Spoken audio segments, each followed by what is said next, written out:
Macro में 5 units थी, जिसका हम लोग ने यूनिट 1 जो कि था नेशनल इनकम, वो यूनिट कंप्लीट कर लिया था। अब इंडियन इकोनॉमी में भी यूनिट जो है 3 यूनिट होती हैं, इसमें यूनिट नंबर 4 लिखा हुआ है, इससे कोई मतलब नहीं है। डेवलपमेंट एक्सपीरियंस लिखा है एंड इकोनॉमिक रिफॉर्म सिंस 1991। एक ये यूनिट है जिसके अंदर 3 चैप्टर्स आते हैं। Indian economic on the eve of independence, Indian economy 1950 to 1990, and third है लिबरलाइजेशन, प्राइवेटाइजेशन एंड ग्लोबलाइजेशन। ये 3 यूनिट्स हैं। ये इस यूनिट में ये 3 चैप्टर्स हैं जिन्हें हमें इसमें कंप्लीट करना है। और यूनिट नंबर 1 जो है वो इंडियन इकोनॉमी के बारे में बता रहा है। ये टोटल 12 मार्क्स का यूनिट है ना। ये यूनिट 12 मार्क्स का है। इस यूनिट के अंदर 3 चैप्टर है। इन 3 चैप्टर से कितने कितने नंबर के क्वेश्चन आएंगे ये कुछ श्योर नहीं होता है। कभी इससे 3 नंबर के, कभी इसके इसके 2 नंबर के आते हैं। इस तरीके से थोड़ा बहुत चेंज होता रहता है उसमें, कि किसी में कभी कभी 6 नंबर का आ गया और बाकी दोनों से 3 3 नंबर का क्वेश्चन आ गया, या कभी 1 1 नंबर का क्वेश्चन आ गया। तो वो डिपेंड करता है कि कैसा ब्लूप्रिंट तैयार होगा। वो जब सीबीएसई अपनी जो है सैंपल पेपर निकालता है तो वहां से क्लियर हो जाता है कि कितने मार्क्स का वेटेज रखता है कौन सा वाला चैप्टर। ठीक है। अभी जो है हमें पढ़ना है सबसे पहला यूनिट का first chapter, Indian economy on the eve of independence. Eve मतलब शाम में, इंडिपेंडेंस वाली शाम में क्या हुआ था। ईव मतलब क्या होता है ये हम क्लास में बताए भी थे एक बार, किसी को याद है। गुड मॉर्निंग नितिन, बताओ किसी को याद है। Ewe means,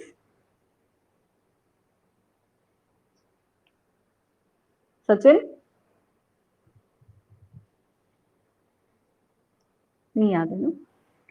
Indian economy on the eve of independence का मतलब है कि इंडियन इकोनॉमी की क्या कंडीशन थी, इंडियन इकोनॉमी कैसा था इंडिपेंडेंस के जस्ट पहले, इंडिपेंडेंस होने के जस्ट पहले। यानी कि ईव का मतलब होता है ना एक दिन पहले। और ये वाली बात ऐसे क्रिसमस ईव के पॉइंट ऑफ व्यू से हमने बताई थी कि क्रिसमस ईव किसे कहते हैं, 24 दिसंबर को कहते हैं। क्रिसमस का जस्ट एक दिन पहले क्रिसमस ईव कहलाता है। उसी तरीके से यहाँ पे इंडिपेंडेंस के एक दिन पीछे, यानी कि इंडिपेंडेंस के जस्ट पहले इंडिया के इकोनॉमी की क्या क्या कंडीशन थी, फर्स्ट यूनिट में हमें, फर्स्ट चैप्टर में हमें ये पढ़ना है। उसके बाद है इंडियन इकोनॉमी 1950 से लेकर 1990 तक कैसे रहा था। उसके बाद जो है थर्ड यूनिट में चैप्टर में है लिबरल एलपीजी, ये जो कि हम लोग पहले भी कभी पढ़ चुके होंगे। नहीं पढ़े होंगे तो इस बार और डिटेल में इसको और अच्छे से पढ़ने वाले हैं कि एलपीजी क्या होता है। एलपीजी मतलब एलपीजी गैस वाला नहीं, liberalisation, privatisation and globalisation. Economic reform हुआ था 1991 में, इसीलिए 90 के बाद थर्ड चैप्टर में ये पढ़ने वाले हैं। फिर सेकेंड यूनिट जो रहेगी करेंट चैलेंजेस फेसिंग इंडिया। ये यूनिट सबसे बड़ी यूनिट है इस बुक की। इसमें टोटल जो है 6 चैप्टर्स आने वाले हैं, जिसमें इन्फ्लेशन मेरी बुक में दिया हुआ है, इन्फ्लेशन अभी सिलेबस से हट गया है तो इन्फ्लेशन हमें नहीं पढ़ना है। Poverty, human capital formation, rural development, employment, infrastructure और एनवायरमेंट एंड सस्टेनेबल डेवलपमेंट। ये 6 चैप्टर्स हमें यूनिट नंबर 2 में पढ़ना है।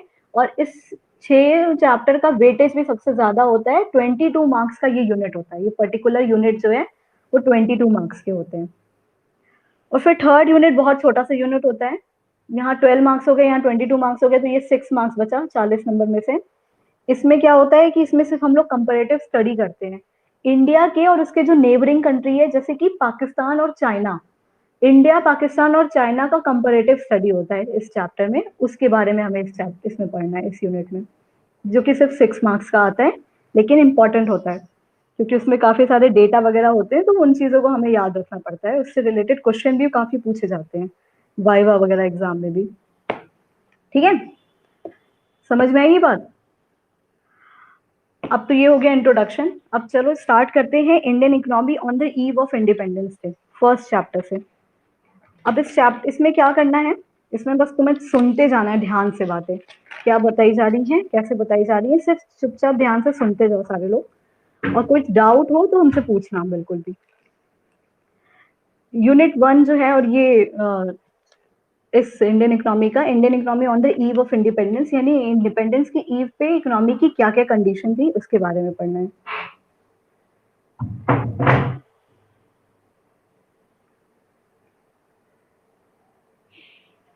चलो, In order to understand the various phases of development, it is important to first look at the state of India. अच्छा, अब देखो यहाँ पे बोल रहा है कि अब जब हम इंडियन इकोनॉमी की इंडिपेंडेंस से पहले वाली बात कर रहे हैं, तो सबसे पहले ये देखते हैं कि इंडियन इकोनॉमी की क्या कंडीशन थी कंट्री के इंडिपेंडेंस के पहले।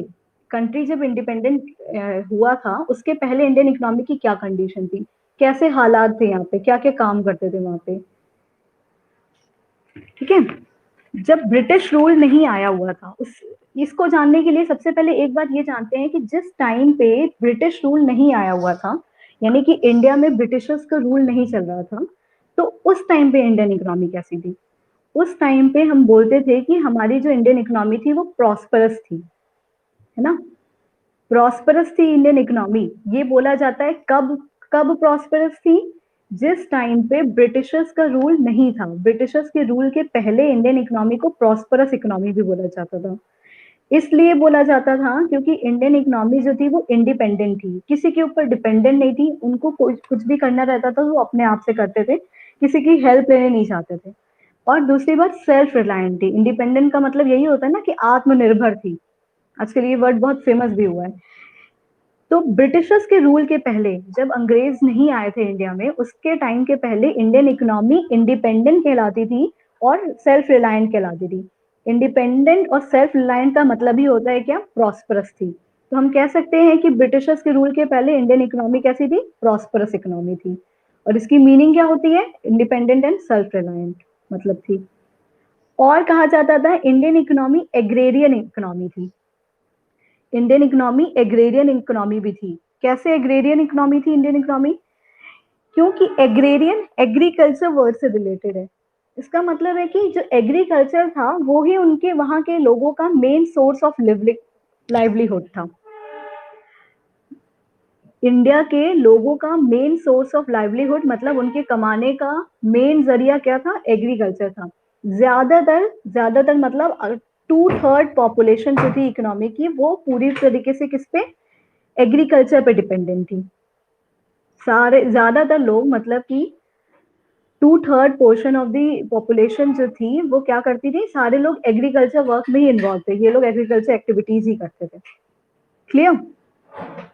थर्ड है कि वेल नोन हैंडीक्राफ्ट इंडस्ट्री, ये एक बहुत इंपॉर्टेंट चीज थी इंडियन इकोनॉमी में ब्रिटिशर्स के आने के पहले, कि इंडिया जो थी वो वेल नोन हैंडीक्राफ्ट इंडस्ट्री कहलाती थी। वेल नोन हैंडीक्राफ्ट इंडस्ट्री कहलाती थी of cotton, silk, precious stones etcetera. इनकी हैंडीक्राफ्ट इंडस्ट्री जो थी बहुत ही फेमस थी उस टाइम पे।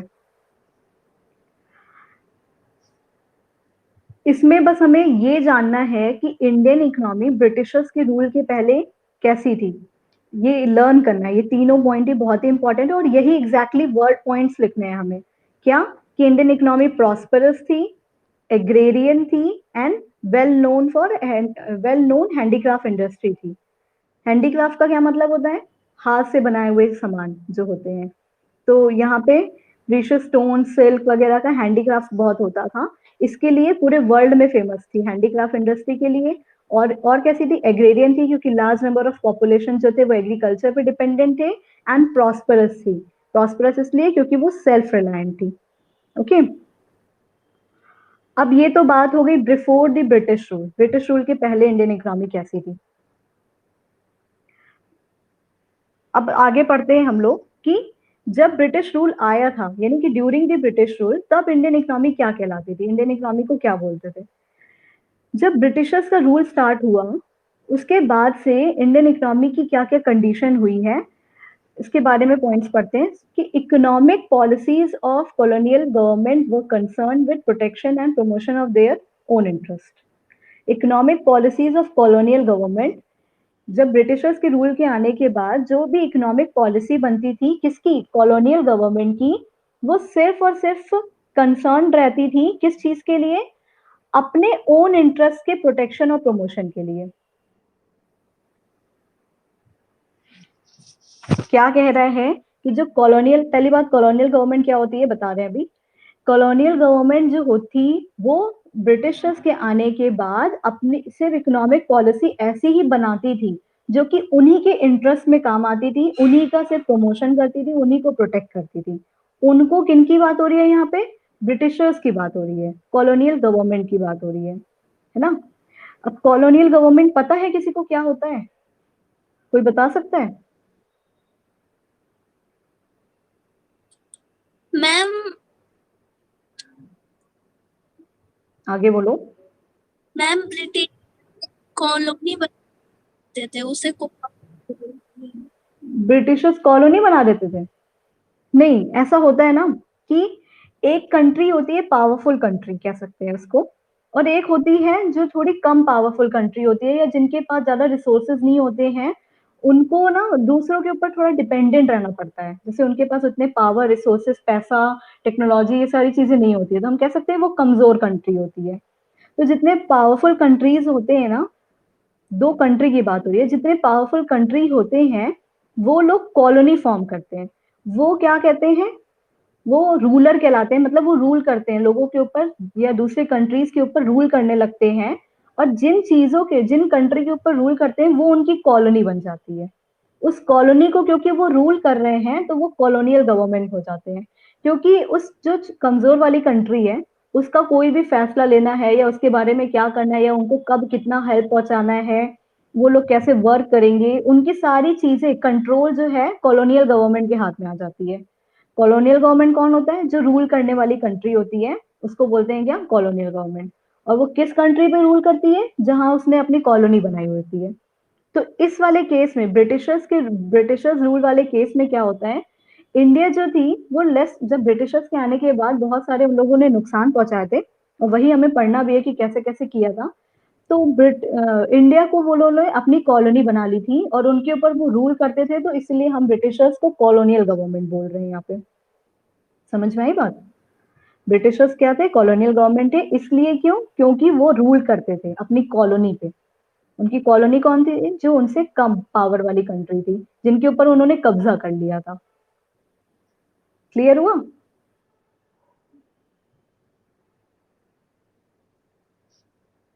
यस मैम यस मैम महिमा, महिमा, यस ये तुम अपना नाम चेंज करोगी, ठीक है? महिमा नाम से ही ज्वाइन यस करना मैम है। चेंज करना हाँ, है यस कोई किसी और नाम से ज्वाइन नहीं करेगा, सिर्फ अपने नाम से करेगा। उसके बाद जो है फर्स्ट पॉइंट क्या लिखा था? ड्यूरिंग ब्रिटिश रूल क्या हुआ था कि economic policies of colonial government were concern with the protection and promotion of their own interest. जो इकोनॉमिक पॉलिसी थी बनाते थे कॉलोनियल गवर्नमेंट, वो सिर्फ अपने प्रमोशन और अपने प्रोटेक्शन के लिए काम करते थे, इंडिया के बारे में वो कुछ भी नहीं सोचते थे। ठीक है? और क्या हुआ ड्यूरिंग ब्रिटिश रूल? और ये हुआ कि जो they transform India into supplier of raw material and consumer of finished product from British.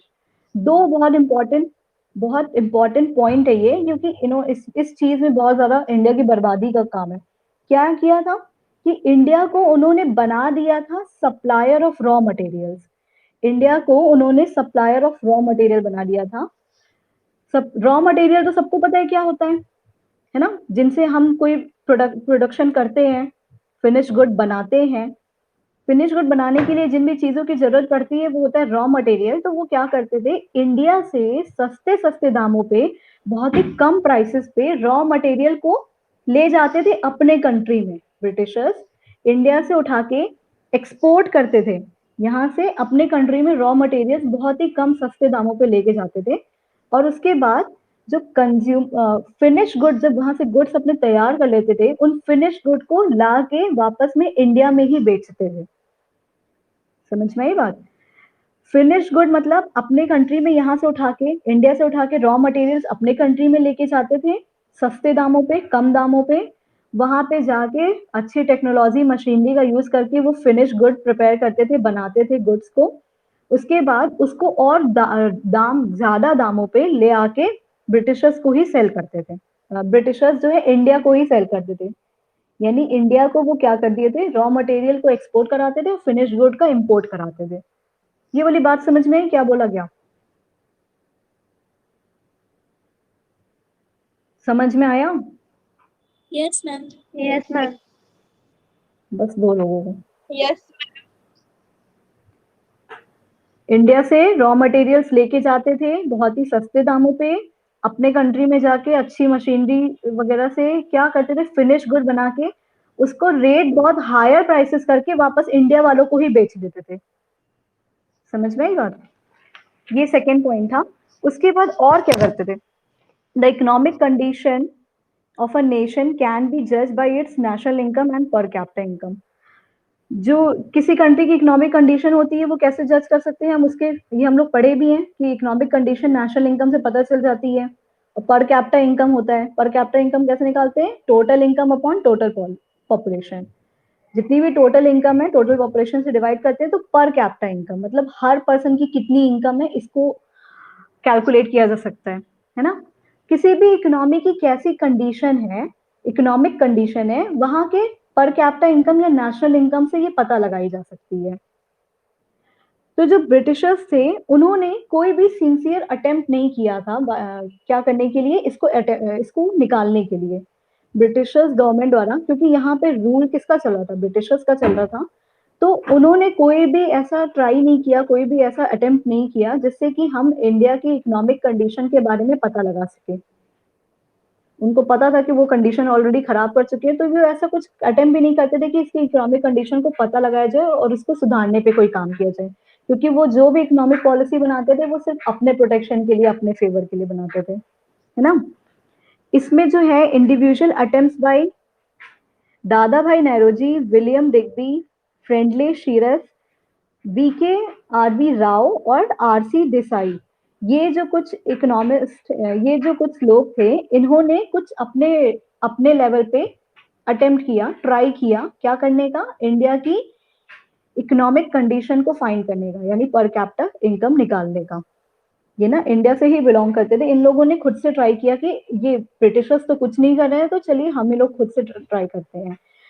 जो इनके अलग अलग लोगों ने अलग अलग तरीके से अपने अपने तरीके से ट्राई किया था, इससे क्या हुआ था कि सबके जो एस्टिमेट्स थे वो सेम जैसा रिजल्ट नहीं दे रहे थे, कुछ ना कुछ डिफर कर रहे थे, तो इनमें काफी कॉन्फ्लिक्ट वगैरह जनरेट होने लगा था। एस्टिमेट्स बाय डॉक्टर राव, कौन राव, वीके आरवी राव, ये इंपॉर्टेंट है, ये 1 मार्क्स के एमसीक्यू क्वेश्चन के लिए पूछता है, कई बार पूछा भी है कि डॉक्टर राव जो थे उनका जो एस्टिमेट निकाला गया था क्या इंडिया की इकोनॉमिक कंडीशन या पर कैपिटा इनकम निकालने के लिए, वो कुछ हद तक जो था सिग्निफिकेंट था, यानी कि वो सही निकला था। किसके एस्टिमेट्स था, डॉक्टर वीके आरवी राव का, ठीक है। उसके बाद during the first half of 20th century aggregate real output was growing at less than 2% and per capita output at 0.5% per annum लिखा हुआ है। ये क्या बोल रहे हैं कि जब फर्स्ट हाफ 20th सेंचुरी हुई थी, जब तक 20th सेंचुरी मतलब कौन से ईयर की बात हो रही है, किस समय की, हाँ कोई बताएगा क्या रोहित, फिर से बोलो। 20th सेंचुरी मतलब कब की बात हो रही है, 1900 के फर्स्ट हाफ की बात हो रही है, यानी कि स्टार्टिंग के टाइम की बात हो रही है, ठीक है। 1900 करके ऐसे ही कुछ हो रहा होगा स्टार्टिंग की, उसमें बात हो रही है कि उसमें जो है एग्रीगेट रियल आउटपुट जो है वो किस स्पीड से, लेस देन 2% की स्पीड से ग्रो कर रहा था, और पर कैपिटा इनकम बोल सकते हैं या पर कैपिटा आउटपुट जो था वो 0.5% पर एनम था, जो कि बहुत ही खराब था। पर कैपिटा आउटपुट इनकम या आउटपुट कह सकते हैं, मतलब कि जो लोगों की total income upon total population करेंगे वो 0.5% पर एनम ही चल रहा था, जो कि बहुत ही ज्यादा क्या था, कम था इस टाइम पे। ये क्या था, ये ब्रिटिश के टाइम पे इंडिया की कैसी कैसी कंडीशन थी, वो लोग क्या क्या किए उसके बारे में कुछ पॉइंट्स थे, ठीक है। समझ में आई ये बात, एक बार रिवाइज करते हैं, एक बार जल्दी से देखते हैं क्या, कि जब ब्रिटिशर्स के आने से पहले इंडिया को क्या, ये पॉइंट ऐसे ही याद करना है, ऐसे मतलब कि ये prosperous, agrarian, well known for handicraft industry, ये बिल्कुल सेम टू सेम लिखना है, इसमें अपने लैंग्वेज में इन पॉइंट्स को नहीं बना सकते हैं, क्योंकि इंडिया की इकोनॉमी प्रॉस्पेरस ही कहलाती थी, एग्रेरियन ही कहलाती थी और well known for handicraft industry ही कहलाती थी, है ना। तो इस वाले सब्जेक्ट में इंडियन इकोनॉमी में लर्निंग वर्क काफी ज्यादा है, तो ध्यान से समझो तो लर्न भी हो जाएगा कि प्रॉस्पेरस थी, एग्रेरियन थी क्योंकि 2/3 पॉपुलेशन एग्रीकल्चर पे लाइवलीहुड डिपेंड करती थी, और well known for handicraft industry थी, जैसे कॉटन, सिल्क, प्रेशियस स्टोन, ये सब की। और ड्यूरिंग द ब्रिटिश रूल में क्या हुआ था, जो कॉलोनियल गवर्नमेंट थी वो इकोनॉमिक पॉलिसी सिर्फ अपने प्रोटेक्शन और प्रमोशन के लिए करती थी, और इन्होंने क्या किया था, सबसे ज्यादा जो इंडिया को बर्बाद करने के लिए भी काम आया था, इंडिया के सारे पैसा खत्म करने के लिए भी काम आया था, कि यहाँ से सस्ते दामों पे सप्लाई करते थे रॉ मटेरियल को, और इंडिया को कंज्यूमर बना दिए थे फिनिश प्रोडक्ट का, जो कि ब्रिटेन से आता था, वहां से रॉ फिनिश गुड प्रोड्यूस होके इंडिया वालों को खरीदने पे मजबूर किया जाता था कि आप हमारे फिनिश गुड को खरीदो, और वो भी ज्यादा दामों पे, ठीक है। उसके बाद क्या हुआ था कि कोई अटेम्प्ट नहीं किया गया था ब्रिटिश गवर्नमेंट द्वारा कि कैसे एस्टिमेट किया जाए पर कैपिटा इनकम या नेशनल इनकम या इकोनॉमिक कंडीशन। कुछ जो थे इंडिया के, दादा भाई नौरोजी हैं, फ्रेंडली शिरस हैं, VKRB राव हैं, इन्होंने खुद से ट्राई किया एस्टिमेट निकालने का इकोनॉमिक कंडीशन का, जिसमें से दादा भाई जो VKRB राव हैं, डॉक्टर राव, उनका एस्टिमेट सबसे ज्यादा सही माना गया था, ठीक है। और फर्स्ट हाफ 20th सेंचुरी में जो रियल आउटपुट थी वो लेस देन 2% थी, और पर कैपिटा आउटपुट जो थी क्या थी, 0.5%। ये चीजें बोल्ड में इसलिए लिखी हुई हैं क्योंकि ये डेटा पूछता है, ये इंपॉर्टेंट होता है, समझ में आई बात। ये सारे डेटा जो है इंपॉर्टेंट है, ये तुम्हें डायरेक्टली पूछ भी सकता है कि फर्स्ट हाफ 20th सेंचुरी में बताओ कैसी कंडीशन थी पर कैपिटा आउटपुट की, तो हमें बताना होगा 0.25 पर एनम था। इसलिए ये जिस तरीके से नोट्स के भी फोटो सेंड करेंगे, और इस यहाँ पे ग्रुप इस ऐप में भी डला रहेगा फोटो, तो जिस तरीके से हाईलाइट करके और ऐसे करके मतलब पॉइंट बना के नोट्स लिखा हुआ है, कोशिश करना कि वैसे ही नोट्स तुम लोग भी लिखो, ताकि रिवीजन करने में बहुत इजी हो जाए बाद में, ठीक है। Yes ma'am. क्लास ओवर कर रहे हैं, और अप टू डेट रहना है कि notes daily daily daily complete होता रहे, ये नहीं कि पेंडिंग होता जाए।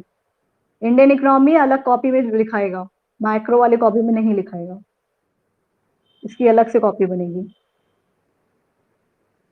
आज 12 बजे भी क्लास है, फिर कंटिन्यू करेंगे।